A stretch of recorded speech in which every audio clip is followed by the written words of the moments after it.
Hey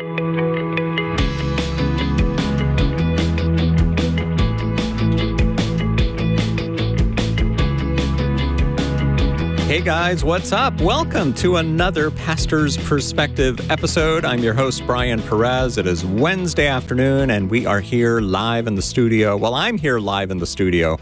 We have two people. I have two people with me, but they're not in the studio. They are live from their own locations, but it's good to have them here. We've got Brian Brodersen. He's the pastor emeritus of Calvary Chapel, Costa Mesa. He's joining us online, and so is Carmen Imes. We love having Carmen on the show. She's a professor, associate professor of Old Testament at the Talbot School of Theology at Biola University. Did I get all that right? Because sometimes I mix up the... Yeah, okay, good. That's right. I've been practicing. Anyway, yes. Carmen is here. So especially if you have Old Testament questions, not that we can't answer New Testament questions, of course, but today would be a great day to call in, talk to Carmen and Brian. Our phone number, the same one we always use, 888-564-6173.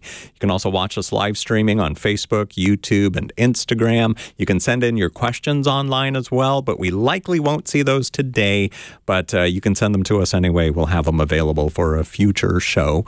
And but if you want an answer today, call in 888-564-6173. So Carmen, how are you? I'm doing great.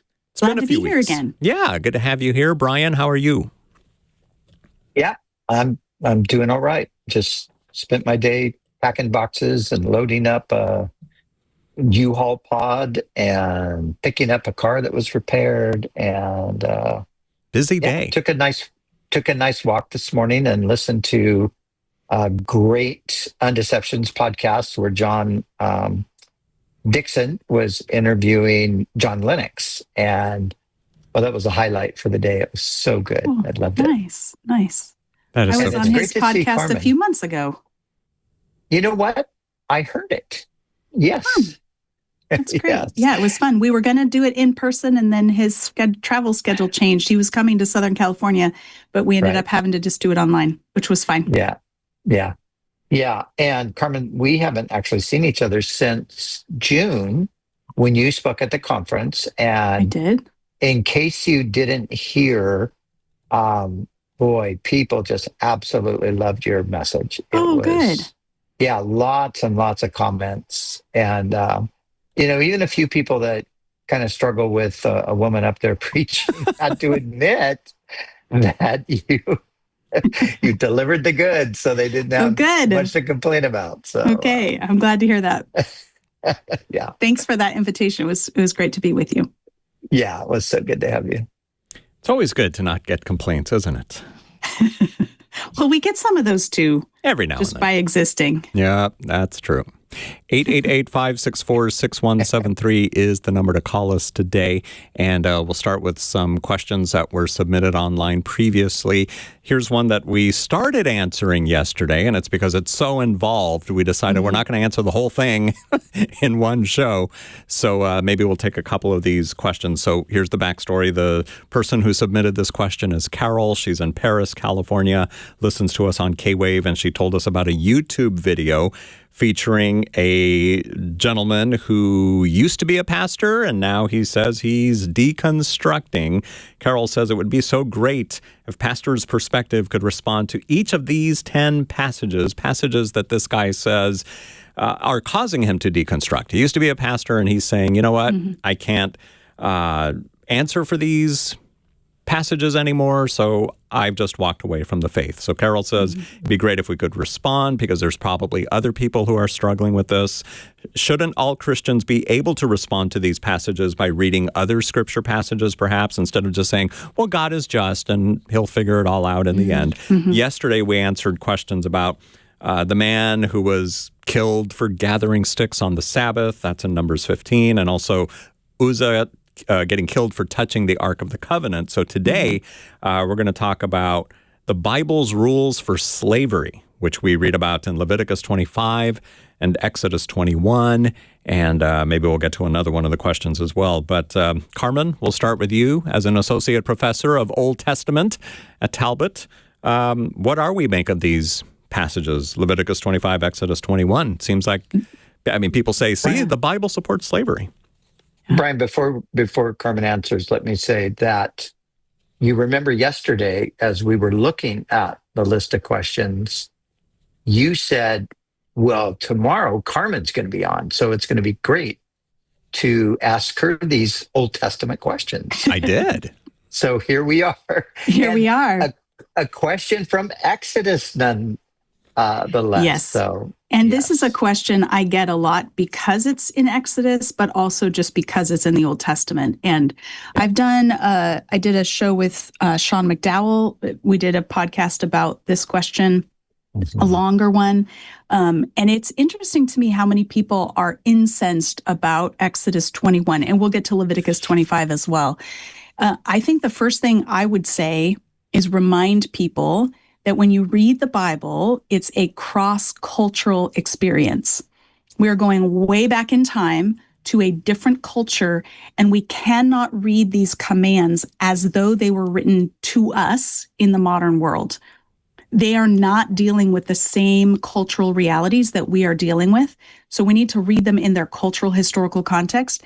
We also need to read them in their literary context. And this is probably the number one issue with this set of commands in Exodus 21, is people read them in isolation. And in isolation, it might seem like God is endorsing slavery. But if you read all of the laws at Mount Sinai that go from Exodus 20 through 23, you find that there are so many guardrails set up by these other laws that slavery in its objectionable form, like chattel slavery, the transatlantic slave trade, what we think of from the antebellum South of the U.S., is not at all what this text has in mind. And it's actually untenable because of the other laws. For example, there are laws that prohibit kidnapping. They prohibit taking advantage of the fatherless or the widow. They prevent mistreatment of others. They prevent you taking what does not belong to you. So we have to read this in context of these other laws, which taken together govern society. The other thing that's helpful to know at the outset is that laws like this one that start with the word if are not decreeing God's ideal. They're called case laws, and so they are working to mitigate the unpleasant effects of bad life circumstances. So this is not saying God wants you to get a slave. It's saying if, and then we have to deal with the translation issue. So I'm reading from the NIV, if you buy a Hebrew servant, and already we're like, what? Why would they be buying someone? And I think this is actually a bit of a mistranslation, because what from the context, what we can tell is this person who is entering into a kind of servitude is in a terrible financial situation so that they cannot support themselves or cannot pay off their debts. So what this amounts to is a kind of indentured servitude, which is allowing someone to work off their debt by coming to work at your house, on your land. So there's a transaction that involves money, but the money is not buying a person so that the person now belongs to you. And we can tell that because when we go on, there are other laws about what happens if you use corporal punishment against one of your workers. It's very clear that you cannot kill this person. You will be charged with murder if you kill this person who's working for you. If you injure them permanently, they are allowed to go free without any payment, which suggests that their body does not belong to you. Their life does not belong to you. The only thing that you have access to and some kind of control over is their labor. And even that is for a set period of time, and there's an expiration date. So it says he's to serve you for 6 years, but in the 7th year, he shall go free without paying anything. And so I think it's really important for us to understand that this is temporary. It's in a non-ideal situation, and these laws are meant to ensure that there's not exploitation involved in this particular transaction that's happening. The next paragraph often really bothers people because it says, actually the next paragraph in this Bible says, if the servant declares, I love my master and my wife and my children, and I don't want to go free, Then his master must take him before the judges, take him to the door or the doorpost, and pierce his ear with an awl. Then he will be his servant for life. So there is a provision for someone who wants to remain in this servant role permanently, but it's only elective. It's only ever elective. This man has to choose saying, I want to serve this master, which suggests that he's not been beaten, he's not been mistreated, exploited in any way. The next paragraph says, if a man sells his daughter as a servant, she is not to go free as male servants do. And this just really rubs against the modern sensibility. What are we talking about? Selling a daughter and she's not allowed to go free? So we need to calm down and again, read this in its historical context. If we read the paragraph carefully, we see that she is not just coming into the household to do the laundry. She's not being hired to do chores. She is marrying a member of the household. And what we need to know about marriage in the ancient Israelite context is that marriage always involved a father deciding who the daughter would marry. Like the father is the one whose responsibility it is to make a good match. And there's always money that changes hands in a marriage.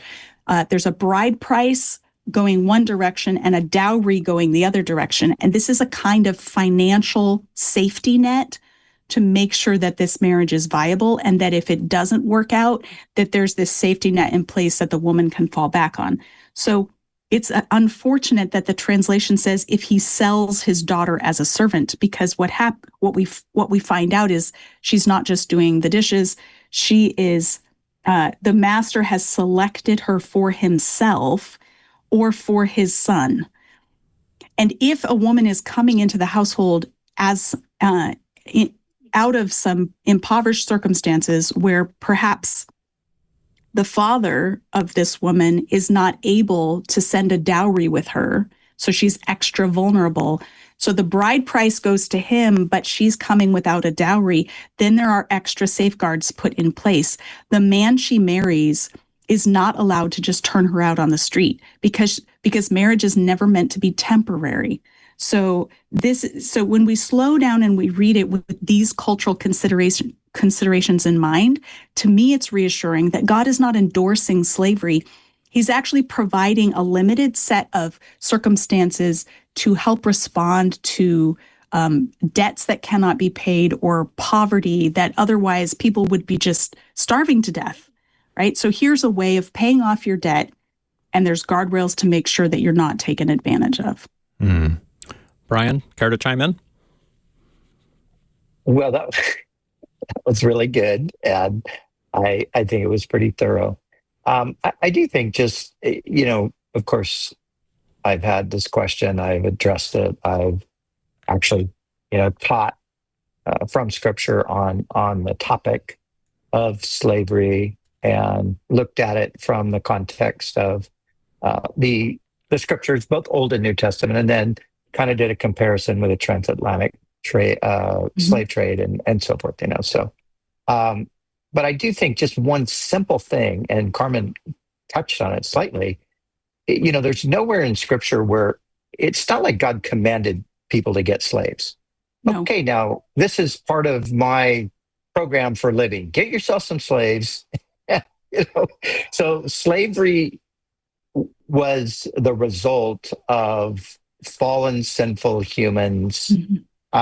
In some cases, like Carmen said, being in trouble and having a way out. In other cases, it wasn't that. It was much more brutal, and it was.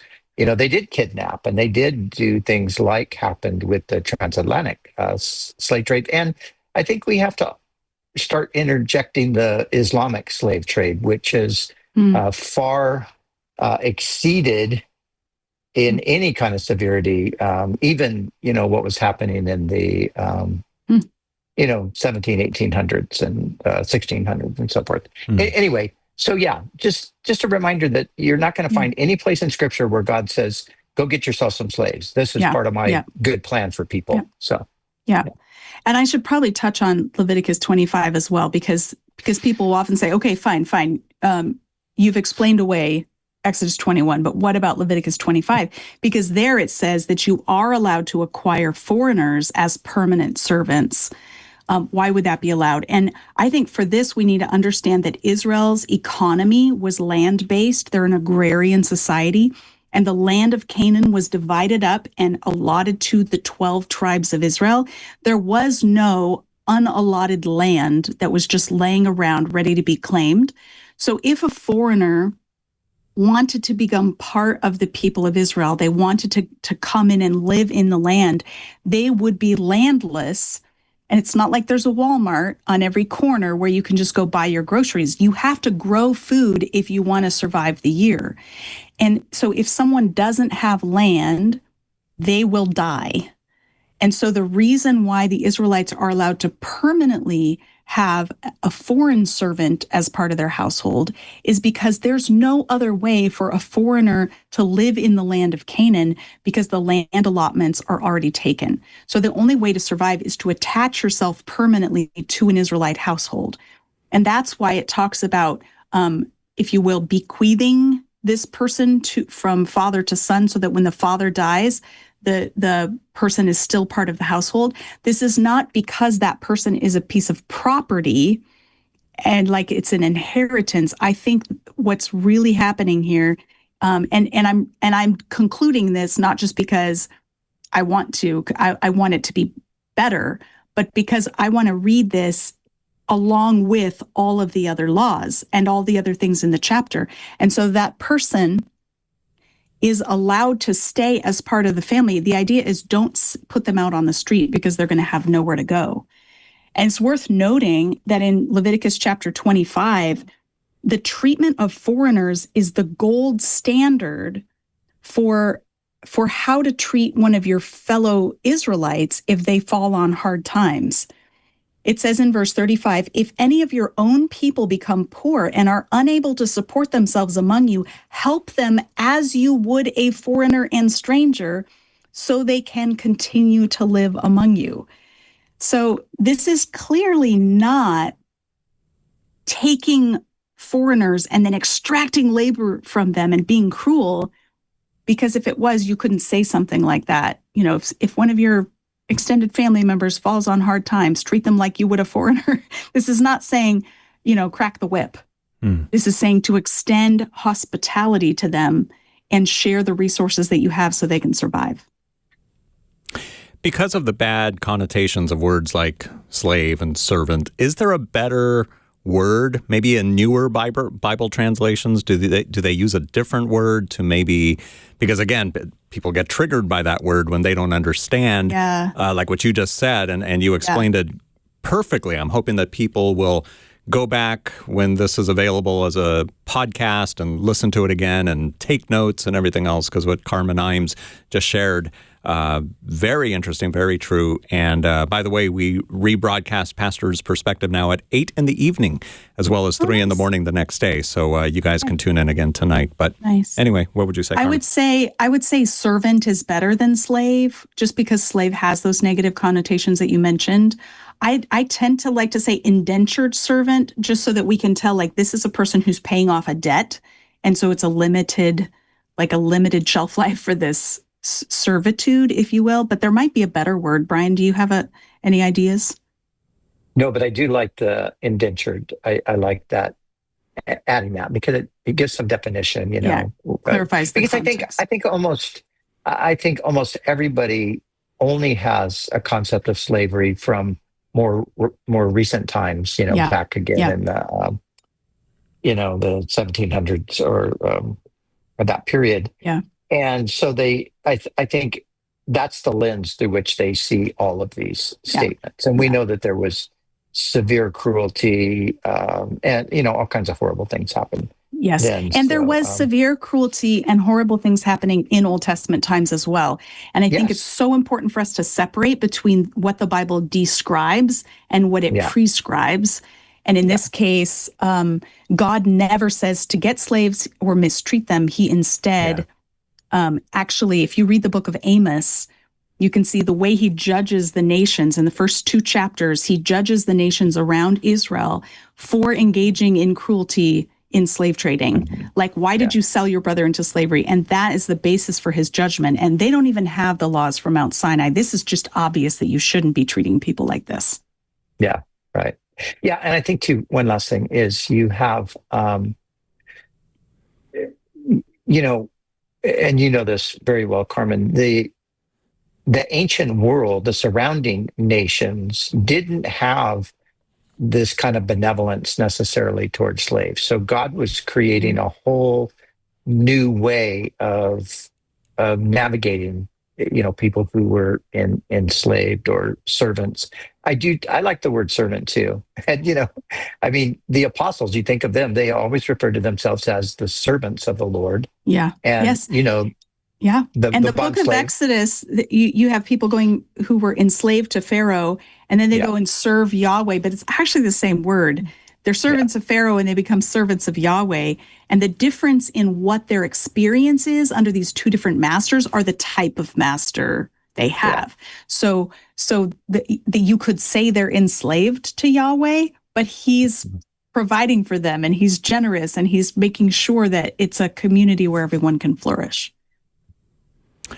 Very good. By the way, the phone number 888-564-6173. Before we go to our next question, Brian, you mentioned the Islamic slave trade was a whole different. I mean, could you explain what that is for people who don't know? Well, I think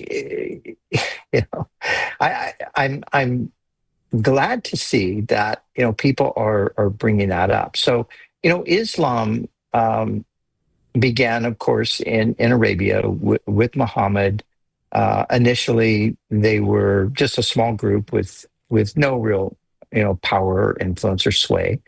But as time went on, they increased, and Muhammad was a warlord, and they were able to just go about conquering that region there in Arabia. And Medina, for example, the city. Muhammad moved into the city of Medina, and it was there that he gained strength. And once he gained strength, he slaughtered the inhabitants and basically took over the city. And then Islam spread, as most people would know this, historically, Islam spread through the sword. That's how they advanced beyond their place of origin. So I think it's 57 nations today are what you would call Islamic nations. All of them were in some way, shape, or form conquered. It wasn't a benevolent, hey, come on in and, we'll just live happily together. Oh my goodness, I have a beautiful little, I have a little granddaughter that just snuck up. Oh, wonderful. Hi. Oh, you want Grandpa to take this? Yeah, so see, here's Lila's little purse. You got a nice bag. All right, that's great. Yeah. So anyway, Brian, from beginning in the 600s and on through, Islam basically conquered all of those nations, and then you have the Ottoman Empire, which spanned from the 1400s, mid 1400s, to the end of the First World War. And slavery was rife there. Even with the establishment of the United States, you had issues even then where Muslims were kidnapping Americans off their ships and taking them into slavery and things like that. So there's a whole history. There's a great book by a professor in London. I forget his name, Ephraim. Can't remember his last name, but he wrote a book called Islamic Imperialism. And basically just traces the history of, the Islamic conquest and the enslavement of people. So, Ephraim Karsh, I think I just found it online. Yeah, that's it. That's it. Islamic Imperialism, A History by Ephraim Karsh. Interesting. Yeah. All right. Very good. So here's another question about the Old Testament, and we're coming up to our break in about 5 minutes. The number, by the way, 888-564-6173. But 1 Samuel 15:3, where God commands the killing of infants. How do we square that away? This is a really special case. This is a special case because it involves a particular people who've been especially cruel toward Israel. So it says, now go attack the Amalekites and totally destroy all that belongs to them. Do not spare them. Put to death men and women, children and infants, cattle and sheep, camels and donkeys. obviously this is extreme. Again, this is cross-cultural, and we have to see what does this type of warfare mean in the ancient world, and why is it being invoked in this particular case? And to understand what's going on, we have to go back, surprise, surprise, to Exodus. Because in Exodus chapter 17, Israel has just been redeemed from their enslavement in Egypt. God is bringing them across the wilderness, and the Amalekites, unprovoked, attack the Israelites. And we learn that they're trying to pick off the weak. And, so the elderly, the children who are kind of straggling along behind are being picked off by the Amalekites. So they end up having a war against the Amalekites. And because of their cruelty, this is like standing at the crossroads when a people is under attack by a foreign nation who's just being, ravaging their land, and people are fleeing, and you stand at the crossroads with a sword to kill the people who are fleeing, and they haven't done anything aggressive. They are the victims. And so because the Amalekites were so aggressive toward people who had been victimized, God says, I'm going to be at war with Amalek forever, because this kind of society, a society that is thriving on cruelty towards people in trouble, cannot be allowed to continue. So why kill the infants and children? Because those infants are future Amalekites, like they are part of the Amalekite community. And to understand this, we have to put ourselves in an ancient context where people think collectively. They're not thinking about individual innocence or guilt. They're thinking about they think of themselves as a member of a whole society. And so the whole society is given over to evil, and that's why God says it has to be stopped. So somebody might say, well, why, instead of killing the children and the infants, couldn't maybe they have just been adopted into society and raised in a different way? Yeah, and that's a wonderful modern solution to the problem. But according to ancient people, culture is transmitted while you're breastfeeding. And so, they're in their way of thinking, the child, the infant, would have already imbibed the cultural values of their parents. So the only way to stamp out the Amalekite culture is to kill the children. And what we see here is that God is participating. He's accommodating to the way they think about cultures and the way they think about, that being a collectivist culture rather than an individualist culture. Yeah. Brian, so 1 I'm minute. not saying I like this passage, but I feel like it's important for us to read it in its cultural context. Yes. And that's why we're bringing it up today with you here, Carmen Imes. Brian, we got about I'll give you a minute. A minute, yeah. Well, I don't really have much to add. I think that was excellent response to the question, and I do think we just always have to go back to God is a God of justice, and when if a murderous group came in and slaughtered innocent people, which of course we've seen that happen in the not too distant past, there is divine retribution. Now, in the Old Testament, of course, you see divine retribution frequently because it's a period of time where God is in a special covenant with these people. We don't have that kind of divine retribution today. The Lord is not, directly and actively judging the world. He will in the future. But I think, people, so often they're just a lopsided view of God. Well, God is love. How could a God of love do this? Yes, God is a God of love, but God is also a just God. And really, if you are not just, you can't really say that God is love either. If you pull the justice part out of there, it's not love in any sense that we would really appreciate. Exactly. If God, just because he's loving, he just stood by and let all kinds of horrific, evil things happen, we would say, well, wait a minute, God, aren't you supposed to do something about that? Well, we're actually appealing to God's justice at that point, even though we might not recognize it. Break time on Pastor's Perspective, 888-564-6173. Call in.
Welcome back to Pastor's Perspective. Brian Perez here. Phone number is 888-564-6173, 888-564-6173. If you're watching on Facebook, YouTube, or Instagram, the number's right there on the bottom of your screen, so call in. We'd love to hear from you at 888-564-6173. We've got Brian Brodersen, the pastor emeritus of Calvary Chapel, Costa Mesa in Southern California, joining us today, and our special guest, Carmen Imes, an associate professor of Old Testament at the Talbot School of Theology at Biola University.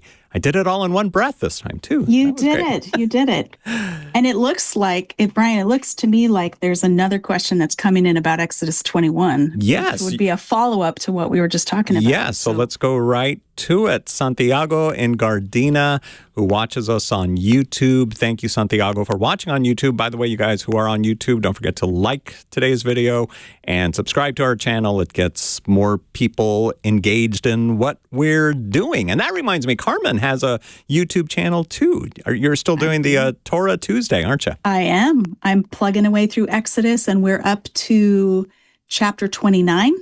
So actually, these questions about chapter 21, people can go see my explanation there if they want to kind of review or refresher of what I just said, or a little bit longer explanation. Nice. There's a whole playlist with, I talk about all the verses. Very good. All right, Santiago, what did you want to ask? Hi, I was reading through Exodus not too long ago and came across this verse, and I was just like, so what happens to the slave owner if he beats his slave? Like, as long as he doesn't die, he just walks away scot-free, or is there some kind of punishment or something involved? I'd like to know your thoughts on that. And you're referring to verses 20 and 21 in Exodus Yes. 21 for anyone following along. But Carmen, go ahead. It's a very good question. So again, the literary context is important. This is a section of laws that are case laws. So they're talking about non-ideal situations, and they're talking about responsibility for injuries. Who is responsible when someone gets injured? And so this is like a subset of that larger category. And it's already said that if somebody causes an injury to another person, the person who caused the the injury is liable for the loss of work. So that's important. Like if I hurt you so that you miss work, I have to recoup the money that you lost by not getting your wages. So that's part of the background to this. And I'm reading again from the NIV. Anyone who beats their male or female slave with a rod must be punished if the slave dies as a direct result. I think other versions talk about it being avenged. I have this is an older NIV than the one I usually read out of because I brought that one home. So it's the idea of being punished or avenged means death penalty. So if someone is beating a servant who works for them, and because the practice of chattel slavery has been outlawed, you can't kidnap people and just buy and sell them for permanent servitude. This would be someone who's working off a debt by coming into your household. If you kill them, then you would need to be avenged, which means you deserve the death penalty. But if there's not an avenging, there's not a punishment, a death penalty, if the slave recovers after a day or two, and then this is very unfortunately translated, since the slave is their property. It's a terrible rendering of the Hebrew. So you just have to know that in Hebrew it says, because it is his silver. It doesn't say the slave is their property. It says it is his silver. And in the context where just before somebody who causes an injury has to pay for the lost wages, this is saying if the person you injured is your employee and they're working off a debt for you, then you just shot yourself in the foot. And you don't have a further penalty to pay. You don't have to pay for the lost labor because it's your silver. It's you have to eat the loss of what you just caused. So that the larger or the kind of subtext to this is, don't be an idiot. Don't hurt people who are there to work for you, because then they won't be able to do the work they're supposed to be doing for you. You're just shooting yourself in the foot. What do you think, Santiago? That's really good. That explains a lot. Makes sense. Thank you. You're welcome. Thanks for your question. Yeah, Brian, a any lot thoughts? of people have that question. Yeah, totally. Brian? Is Brian there? There you are. I think Carmen did an excellent job. I wouldn't have anything else to say. But Carmen, I do. Yeah, the translation thing. I mean, sometimes you're like, well, can you guys fix that? Yeah. And here's the nice thing about the NIV and why I keep using it, even though there's occasionally passages that I'm like, what did you do? Yes. Is because they have a committee, the Committee on Bible Translation meets every summer for a whole week to go through passages that, scholars will write in and say, this one needs to be tweaked. You haven't captured the nuance of the Hebrew or the Greek, or now this English translation has become misleading because the English language has shifted. And so I really appreciate that the Committee on Bible Translation keeps investing every year into the process of making sure that the translation is accurate.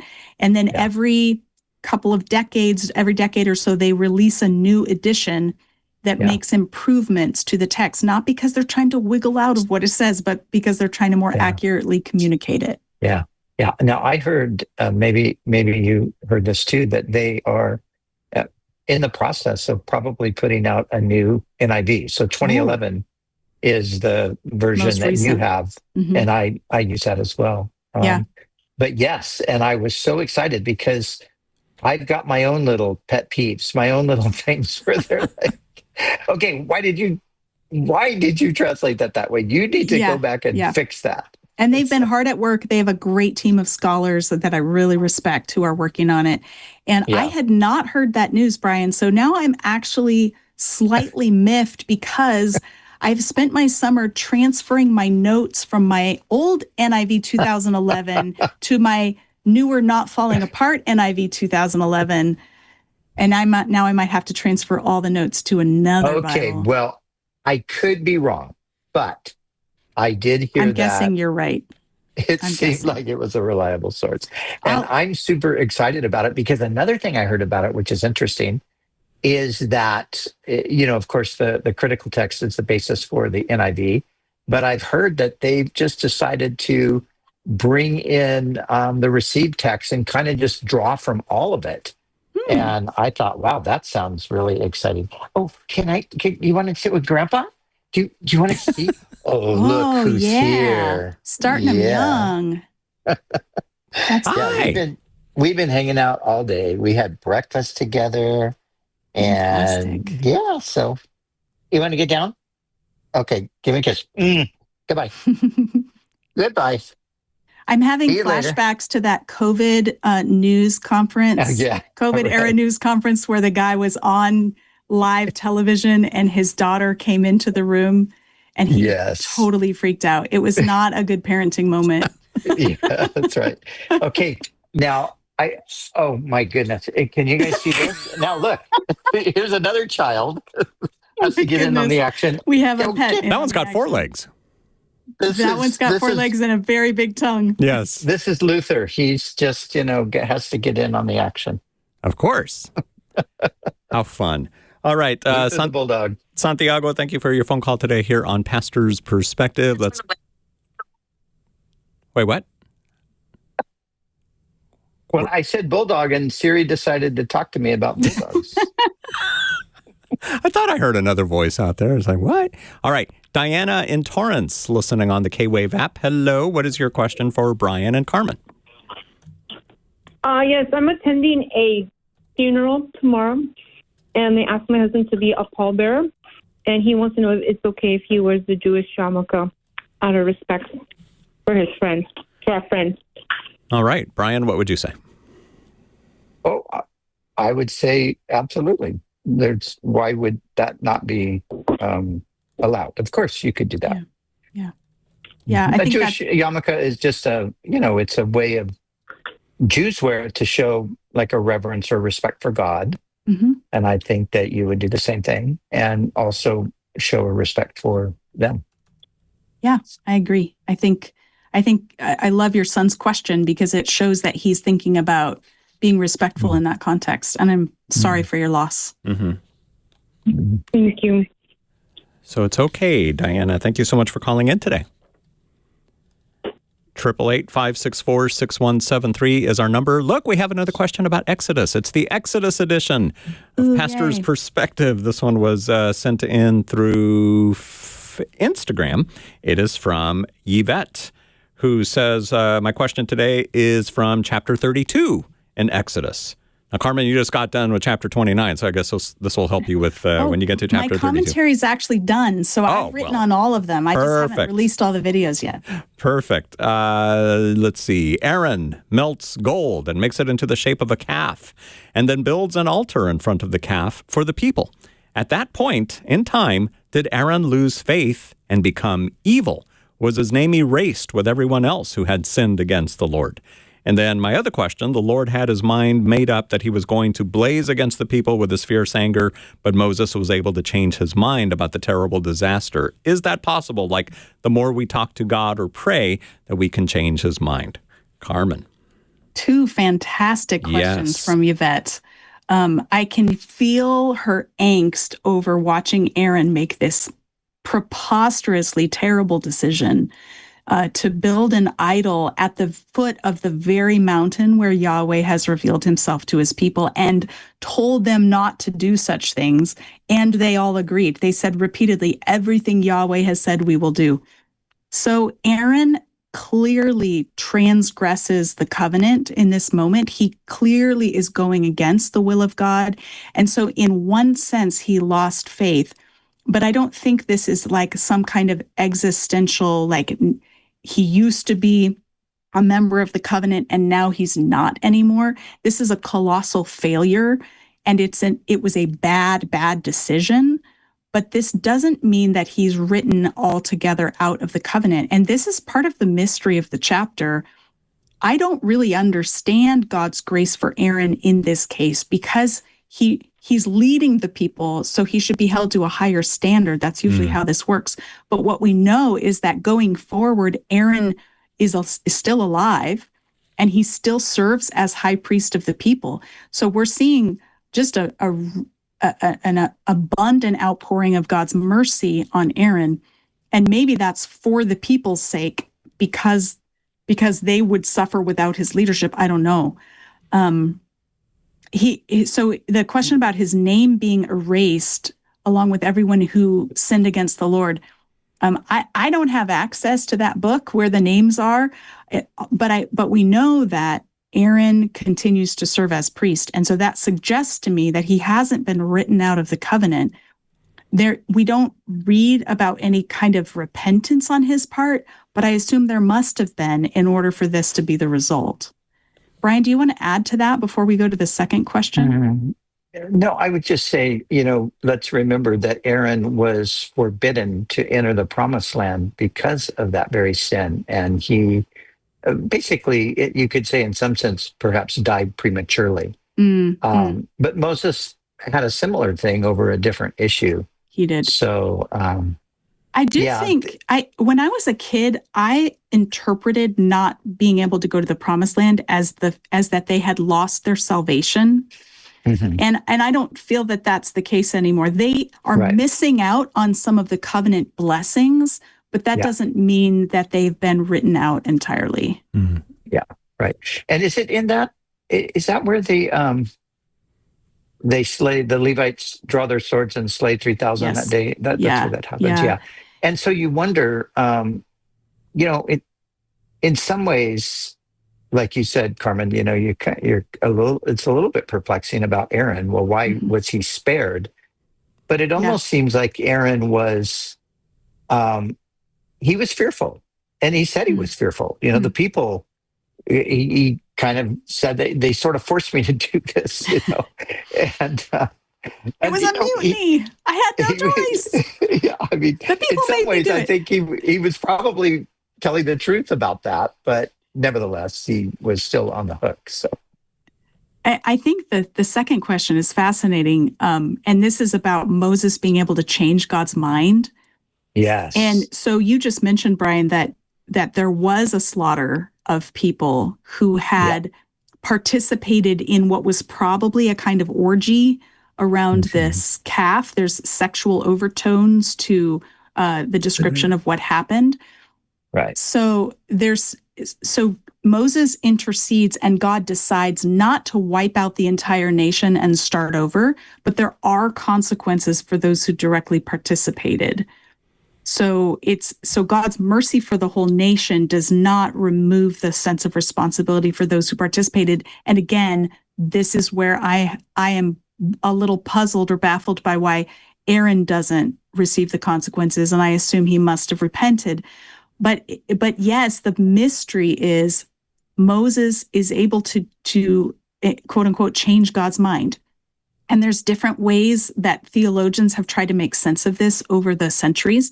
So some have said, well, God is testing Moses by saying, this is what I plan to do, but it wasn't actually what he planned to do because he planned to show mercy and he just wanted to get Moses on board. But if you read the text at face value, it seems, in fact, that God is angry. He's rightfully angry, and it's within his rights to destroy the people because they violated the covenant. Moses appeals to God's reputation, which is also in alignment with the covenant. He says, what will the Egyptians say if you rescued the people only to slaughter them in the wilderness? And so he appeals not like, I just don't want any consequences for the people, but God, what would this mean for you and your mission and your reputation? And so God decides to respond differently. It's still within his covenantal wisdom. It's still within his character to show mercy.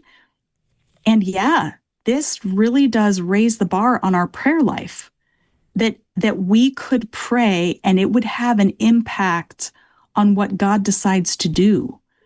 Every time I kind of sit with this idea and think about it, I think, Carmen, you do not pray nearly enough.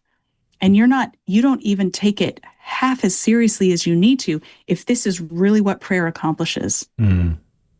Brian? I mean, this is one of the hardest questions, really, to really, I think, give any kind of a dogmatic answer on. Mm-hmm. I think Carmen did a great job. I don't know if I have anything to add to that. I Pray think more. that, yeah, but I do think, like you're saying, Carmen, I think that, I think we need to think too about, when the Lord says, I am the Lord, I do not change, and so forth. It's really referring more to who he is versus a particular decree necessarily. I mean, you think of all the times I think even in Exodus, where God talks about the covenant being an everlasting covenant. But Mhm. we know that in the end, it was not an everlasting covenant. It was a temporary covenant that was replaced by the covenant, with the new covenant. So I think sometimes these are things that I don't know that I can say I do not have an answer for it that I feel like, oh, this is absolutely what it was. I'm like, Mhm. I'm not quite sure about this Yeah. right here. So God certainly takes seriously Moses' prayer, and he responds to it. And I think that, again, raises the bar on the role of prayer. And we could say, well, Moses had a special status, so he's allowed to intercede at a higher level. But I think that because all of us are invited into this covenant and we belong to God, that our prayers also have weight to them. Yeah. And isn't it is it in Hebrews? Isn't Moses? I mean, Moses is like a type of Christ. We're told in Hebrews, and I think in some ways the intercession, especially, is kind of a foreshadowing of the intercession of Jesus for us. I tend not to talk about Jesus as being a new Moses. I prefer to talk about him as being Yahweh in the flesh. So sometimes people will see the Moses connections in the New Testament and say, oh, look, Jesus is a new Moses. And I want to say, Jesus wasn't just mediating the law, he gave the law.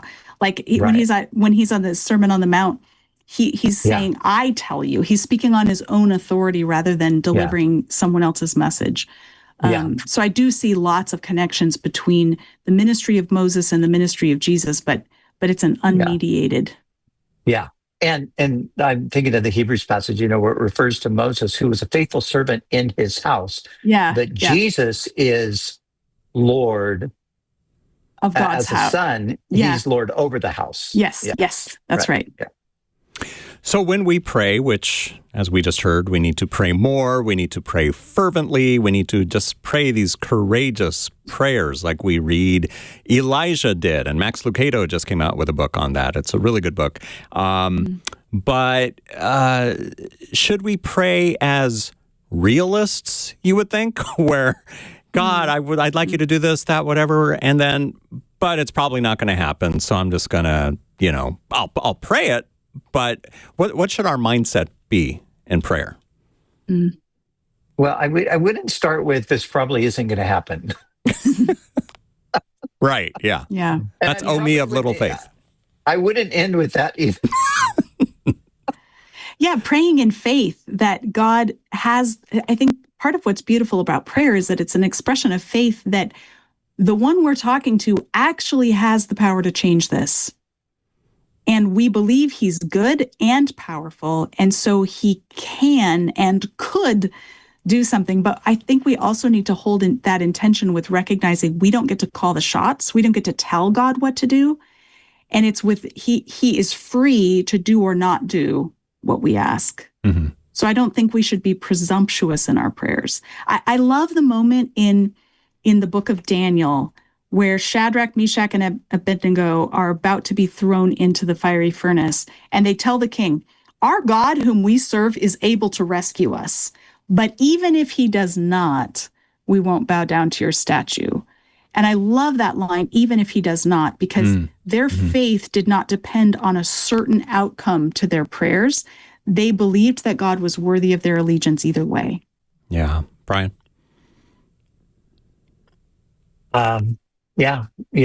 I think, I just, the last few days have been living through a situation where lots and lots of prayer and lots of prayer in a particular direction And the final outcome was it went in the direction we were praying it wouldn't go. And so, you look at that and you think, okay, Lord, did we not pray hard enough? Sometimes you just sort of scratch your head. And then in the end, I know for myself that there is that place where you kind of just fall back into the arms of a sovereign God and just say, God, you know better than I do. I think that this should have been the outcome, but it's not. And so it doesn't cause me to lose my faith. It just causes me to recognize I don't always know what's best. And I certainly don't know the mind of the Lord at times. So, Yeah. Great conversation today on Pastor's Perspective. We're going to archive today's episode on Facebook, YouTube, Apple Podcasts, and Spotify. So go back and check it out later if you missed any part of it or just want to hear it again. Here's a quick yes or no question. Let's do this one before the show ends. Danny in San Bernardino, listening on K-Wave 107.9. What did you want to know? Hi, I was wondering if I'm not baptized before I do pass away, even though I know Christ and I have a relationship with him, will that prevent me from entering heaven? What do you say, Brian? No. Carmen, agree? I agree. There, that was a yes or no question. But Danny, why haven't you been baptized? Long story. I know I need to have my heart into it, and not that I need to get myself right, because I've tried that and failed miserably, and I realized I really do need to lean on his strength. But I don't know, there's a lot more things to that. I don't like the attention of so many people looking at me, more of a personal thing like that. Yeah. But I have one of the things I've been Sorry, one of the things I've been concerned about is the emphasis sometimes in our baptism services on testimony and on there being so many people watching. And then I wonder about the introverts if they're going to be baptized because they're like, I don't want to be on stage. Yeah. Brian, 30 seconds. Yeah. We have on many occasions just taken a person and with a couple of pastors, just taken them and done sort of a private baptism, people who were intimidated by the large crowds and things like that. So I like that. I would just encourage Danny to, take a step of faith and trust the Lord, but maybe look for an option if the whole crowd thing is maybe a bit overwhelming for you. There are options out there and look for those. Danny, thanks for calling in today to Pastor's Perspective. We are out of time. Great episode today. Find out more about Carmen Joy Imes on her website, carmenjoyimes.com, and follow her on YouTube as well. Pastor Brian, we'll see you tomorrow, and we'll talk to all of you on Pastor's Perspective on Thursday.